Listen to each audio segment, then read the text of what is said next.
Bienvenidos, soy el profesor Edgar del Carpi, continuando con estas cápsulas del conocimiento, estas píldoras del saber con respecto a las reacciones de haluro de alquilo. En esta ocasión, vemos los factores que influyen las reacciones de sustitución nucleofílica unimolecular vía SN1. En este caso, son básicamente 4 factores los que influyen en las reacciones SN1: el sustrato, el nucleófilo, el grupo saliente y el solvente. En esta entrega iremos pasando por cada uno de estos factores para ver cómo se puede favorecer o desfavorecer una reacción de sustitución nucleofílica unimolecular. Primera etapa veremos el sustrato. Ok, los factores que influyen en la velocidad de las reacciones SN1, tenemos el sustrato. Como vimos, la expresión cinética de velocidad de una reacción es SN1 beca del sustrato, es decir, nada más depende de la concentración del sustrato. Quiere decir que en el paso lento de la velocidad que determina la velocidad de la reacción ocurre la ruptura del enlace carbono-grupo saliente. Por lo tanto, va a ser mayor la velocidad de la reacción mientras el haluro alquilo que yo tenga esté más sustituido. Por consiguiente, haluros de alquilo terciarios que dan lugar a la formación de carbocationes terciarios podrán reaccionar mucho más rápido que haluros de alquilo secundarios, que haluros de alquilo primarios y que haluros de alquilo no sustituidos. De manera que, para concluir, los haluros de alquilo primarios, veamos esta nota final al final de la lámina, los haluros de alquilo primarios y no sustituidos no reaccionan vía SN1. Si asumimos de manera arbitraria que la velocidad de reacción para el bromuro de etilo que tenemos aquí es 1, es decir, un haluro de alquilo primario, vemos como es 12 veces mayor para un haluro de alquilo secundario y 1.200.000 veces mayor para un haluro de alquilo terciario. Ok, entonces, ¿qué tenemos del sustrato? Bueno, del sustrato sabemos que van a reaccionar más rápidamente aquellos sustratos que den lugar a la formación de carbocationes más estables. Y podemos ver aquí un orden de estabilidad de carbocationes. Vemos cómo, por ejemplo, los carbocationes terciarios son más estables que los carbocationes secundarios. Como mencioné en la entrega anterior, un carbocatión bencílico y un alílico tienen estabilidad similar a un carbocatión secundario. Los carbocationes primarios y los carbocationes metílicos no van a reaccionar, es decir, los sustratos que conlleven a la formación de estos carbocationes no van a reaccionar vía reacciones SN1. Es importante tener en cuenta que las SN1 pueden ocurrir transposiciones y yo puedo pasar, dependiendo de mi sustrato, inicialmente de un posible carbocatión o de un posible compuesto que puede formar un carbocatión primario a carbocationes secundarios o terciarios, como vimos en un ejemplo anterior en la clase que acabamos de presentar. El nucleófilo, como una reacción SN1, el paso lento de la velocidad de la reacción implica la ruptura del enlace carbono-grupo saliente. Las reacciones SN1 son llevadas a cabo básicamente en nucleófilos débiles. Por lo general, el medio de reacción es el nucleófilo y son reacciones que se llaman solvólisis. Entonces, veamos aquí, no interviene en el paso lento de la reacción. Es decir, en el paso lento de la reacción no involucra la formación del enlace carbono-nucleófilo. Y por lo tanto, la naturaleza o la concentración del nucleófilo no afecta a la velocidad de las reacciones SN1.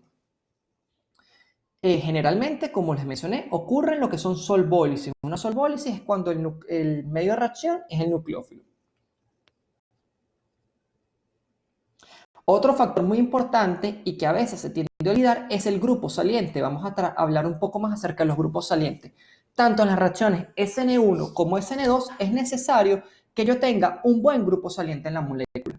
¿Cuáles son buenos grupos salientes? Bueno, veámoslo aquí. Buenos grupos salientes son bases débiles, es decir, son las bases conjugadas de ácido fuerte. Por ejemplo, el yoduro es un muy buen grupo saliente. De los halógenos es el mejor grupo saliente. ¿Por qué?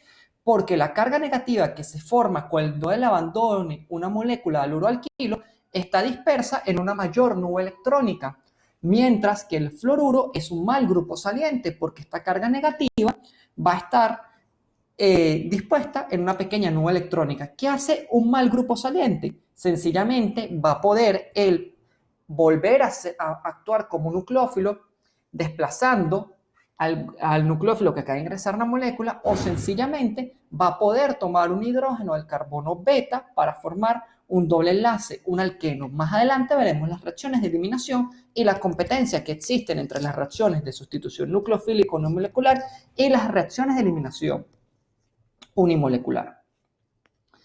Entonces, el yoduro es un muy buen grupo saliente, es la base conjugada de un ácido fuerte, como como el ácido hídrico. El bromuro es un buen grupo saliente, es la base conjugada de un ácido fuerte como el ácido bromhídrico. El cloruro es un buen grupo saliente, es la base conjugada de un ácido fuerte como el ácido clorhídrico, pero el fluoruro es un mal grupo saliente y en agua se comporta como un ácido débil como el ácido fluorhídrico. Vemos aquí que los muy buenos grupos salientes son aquellos que son las bases conjugadas de ácidos fuertes. ¿Cuáles son los ácidos fuertes en química orgánica y en general en cualquier reacción química? Aquellos que tienen un pKa menor a 0.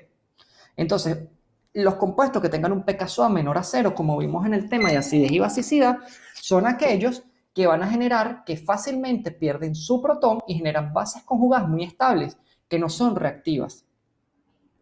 Entonces, estos son muy buenos grupos salientes.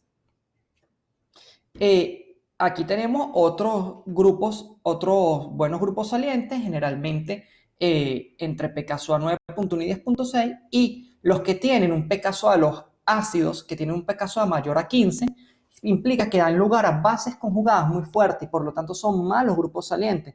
Por ejemplo, aquí tenemos, por ejemplo, el etóxido, vemos, es un muy mal grupo saliente al igual que el hidróxido, la única manera que nosotros podamos eliminar OH o CH3O, metóxidos de la molécula, el cóxido, básicamente implica un paso anterior que requiere una reacción de protonación para convertirlos en buenos grupos salientes.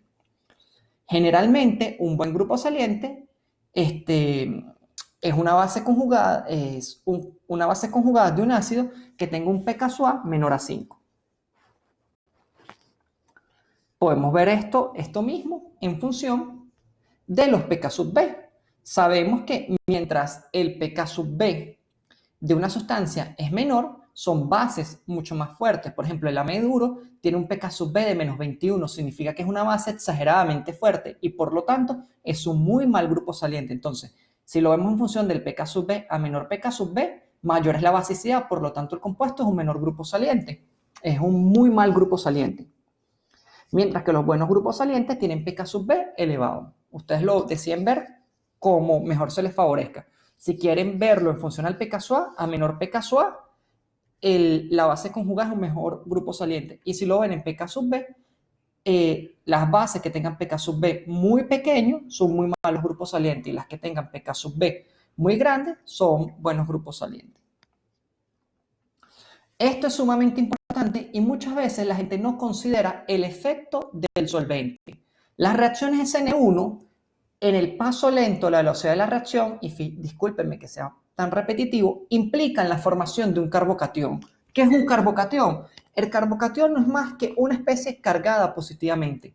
Entonces, solventes, y lo voy a subrayar aquí con mi mouse, polares próticos estabilizan el estado de transición que conlleva la formación de este carbocatión y por lo tanto el intermediario carbocatiónico. Entonces, si yo tengo un solvente polar prótico en mi medio de reacción, la reacción SN1 se llevará a cabo más rápidamente que si tengo un solvente polar aprótico o un solvente no polar. Entonces, cuando empleamos solventes que veremos más adelante como alcoholes o agua, la reacción ocurre mucho más rápido. ¿Qué ocurre? Y aquí lo podemos ver. Tengo un solvente, este es un proceso esto es una gráfica de energía en función de las coordenadas de reacción que vimos en el tema de reacciones orgánicas y vemos que la SN1, como debes esperar, es una reacción de dos etapas con la formación de un intermediario. La energía de activación mayor implica la formación del intermediario carbocatiónico.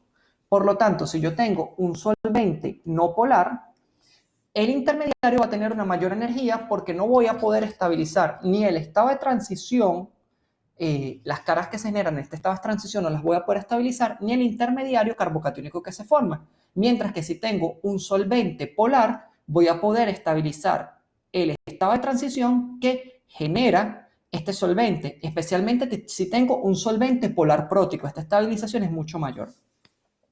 Entonces veamos este efecto del solvente en función de la constante dieléctrica de Debye. ¿Qué es la constante dieléctrica? Sencillamente es la capacidad que tiene un solvente de separar cargas. Si yo estoy en el vacío, dos cargas puntuales, Q más y Q menos, se atraen de acuerdo a la ley de Coulomb. cargas opuestas se atraen, cargas del mismo signo se repelen. Pero si yo, por ejemplo, tengo un solvente como el agua, ¿qué significa que el agua tenga una constante permeabilidad eléctrica de 81?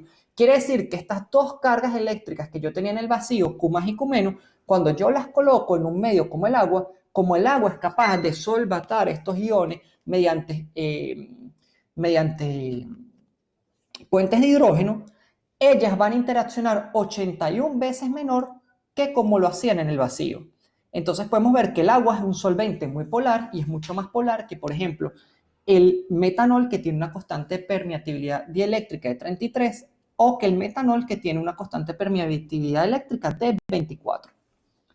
Veamos una sencilla comparación. Tengo el cloruro de terbutilo, un sustrato terciario, tengo un buen solvente. Yo cuando veo este sustrato terciario, yo sé que si estoy estudiando reacciones de sustitución, esta no puede ir vía SN2. Veremos la próxima entrega, las reacciones SN2, porque, como verán, el nucleófilo no puede atacar y es necesario formar un carbocatión. Entonces, un solvente, si asumo el etanol escala relativa en presencia de un alcohol, vemos que la velocidad de reacción de manera arbitraria le asumo que es 1 en el etanol. Si yo incremento el porcentaje de agua, el agua es mucho más polar que el etanol. Por ejemplo, si coloco el 40% de agua, la reacción se da 100 veces más rápida. ¿Por qué? Porque el solvente me va a permitir solvatar el intermediario carbocatiónico. Mientras que si yo paso a 100% agua, la reacción ocurre 100.000 veces más rápido. Tengo etanol. Está ocurriendo un aumento de la polaridad. Entonces, para resumir, nucleófilo, la naturaleza del nucleófilo afecta poco las reacciones SN1. Grupo saliente, tanto en SN1 como en SN2 necesito un muy buen grupo saliente. La velocidad de reacción aumenta con mejores grupos salientes. El solvente favorecen solventes polares, especialmente si son polares próticos que me permitan solvatar el carbocatión. Y la estereoquímica, obtengo mezclas generalmente racémicas, es decir, si parto un centro quiral, obtengo ambos enantiómeros en el producto. Ok, veamos sencillamente, como ya vimos en otra entrega, la estereoquímica de las reacciones SN1. Como ya sabemos, un SN1 implica necesariamente la ruptura de un enlace carbono-grupo saliente, en este caso carbono-cloro, para formar un intermediario carbocatiónico. En este caso que tenemos aquí, mi nucleófilo va a ser el agua. Entonces yo estoy pasando un aluroalquilo terciario porque este carbono que está unido al cloro está unido a 1, 2 y 3 átomos de carbono, y el ataque nucleofílico puede ser por la misma cara del grupo saliente, entonces tengo retención de la configuración, o por la cara opuesta y tengo inversión.